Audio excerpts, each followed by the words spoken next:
There's something about Israel that makes people uncomfortable, and it's not what they say it is. They'll point to politics, settlements, borders, and wars. But scratch beneath the outrage, and you'll find something deeper. A discomfort not with what Israel does, but with what Israel is.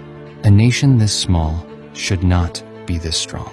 Period. Israel has no oil, no special natural resources. A population barely the size of a mid-sized American city. They are surrounded by enemies, hated in the United Nations, targeted by terror, condemned by celebrities, boycotted, slandered, and attacked. And still, they thrive like there's no tomorrow.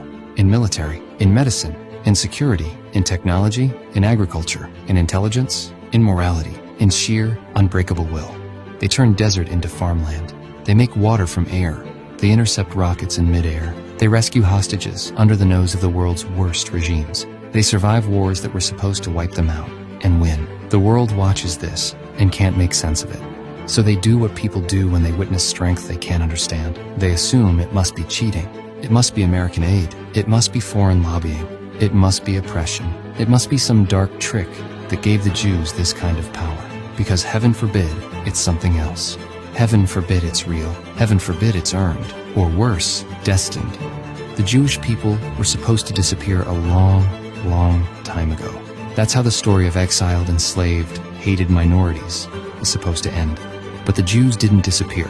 They actually came home, rebuilt their land, revived their language, and brought their dead back to life, in memory, in identity, and in strength. That's not normal. It's not political. It's biblical.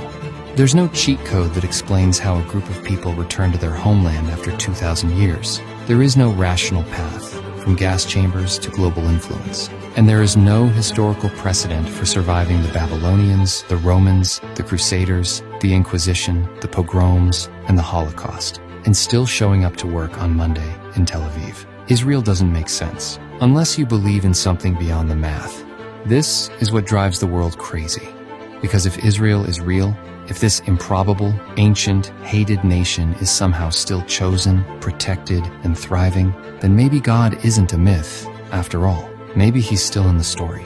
Maybe history isn't random. Maybe evil doesn't get the last word. Maybe the Jews are not just a people, but a testimony. That's what they can't stand. Because once you admit that Israel's survival isn't just impressive, but divine, everything changes. Your moral compass has to reset. Your assumptions about history, power, and justice collapse. You realize you're not watching the end of an empire. You're witnessing the beginning of something eternal.